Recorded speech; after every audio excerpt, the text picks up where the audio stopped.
I am so glad you are here.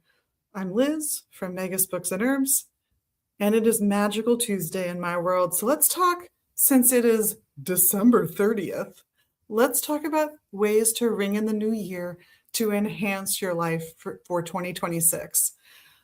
What can you do? There's so many options.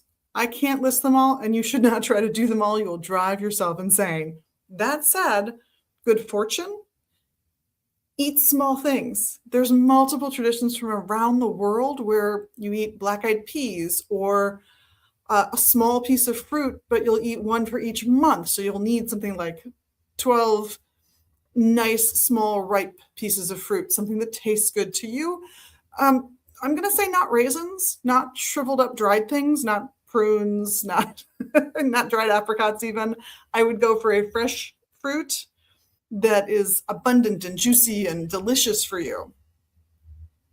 You could go with a nice rice dish with the same idea. Lots of little things for lots of waves after wave after wave of good fortune. Looking for love? Well, get yourself a new outfit. That is a very traditional thing to do. Wear new clothes on New Year's Day for the new year. Wear something red. Doesn't have to be all red. Just make sure there's something red in your outfit or in your jewelry if you're wearing any jewelry. And I'm not leaving the men out there. A nice masculine ring. If you're still wearing a watch for some reason, red wristband on the watch would be great. I don't. I use, this is my clock. This is my watch. I think that's true for most folks these days. I would also encourage you to just even set an alarm to remind yourself to think of prosperous thoughts or romantic thoughts particularly during New Year's Day.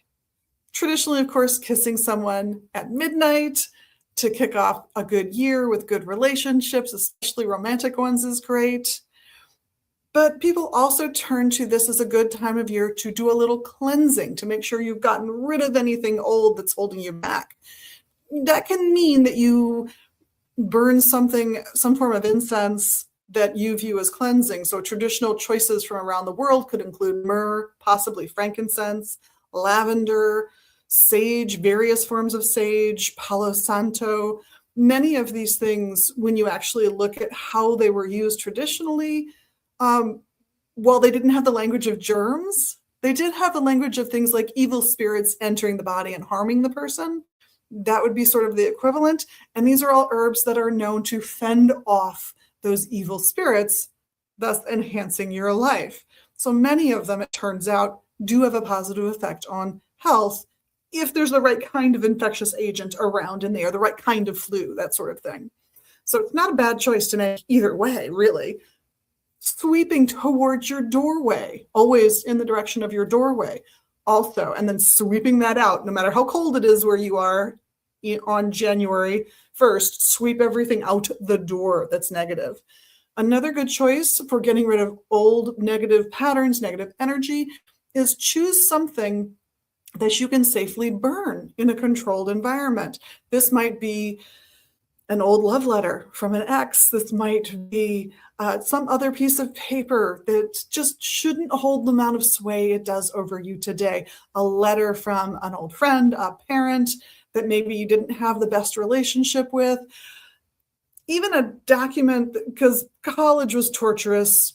If you got an old transcript laying around or an old textbook that you don't need the front page of, tear the front page, burn that if that's what helps.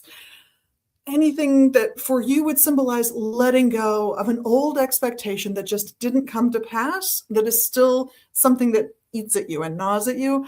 This is the time of year, the best time of year, to really just get rid of it, and burning examples of those things is one wonderful way to do it. I would also suggest, for cleansing and establishing good boundaries once you've cleansed, people like to put salt on windowsills and in front of doors as a protective. There's a very old folklore about salt water or salt being used to make sure that evil cannot cross your threshold or get close to you. It's a beautiful old version, one of the original renditions that the Grimm's brothers wrote down, of a story called Maiden with the Silver Hands, sometimes called Maiden with the Golden Hands. who is, in essence, sold by her father to the devil for some good fortune. And she cries, and the salt water surrounds her entire person. And the little impish deity, the little devil, can't get her because she's in a saltwater circle. It's a very old folklore form of protection, not just sort of a high magic-y thing to do those kinds of cleansing. If you do want to go high magic, a hyssop bath would be very traditional and beautiful way to cleanse. It's kind of fun because it turns out there's a friendly little critter that likes to live, not a bug or anything. This is something microscopic that likes to live on hyssop. That is where it turns out many of its properties come from, including those cleansing properties, just like the myrrh and the lavender and the sages all sort of do have some cleansing properties. So there's all of these things you can do. Pick something fun for you. Go buy, I don't love grapes. Grapes is a very traditional choice for the 12 little things to eat. If you're going to go with fruits, that's coming out of Asia, I believe. I don't love grapes personally. I would pick 12 strawberries, one, or 12 raspberries or blackberries. One, I like those things. Two, all those little seeds also symbolize wealth and abundance. So any of those fruits would be a very good substitute for the grapes. But there's so many choices you have out there. Have fun with this kind of thing to invite good fortune and happiness and romance into your life in 2026. And let's make 2026 a better year. Let's get out there. Let's fight for it. Let's make it ours. I'm over time. So thank you so much on behalf of myself and all the staff. We love you guys. We think you're wonderful. We love that you're your best magical you.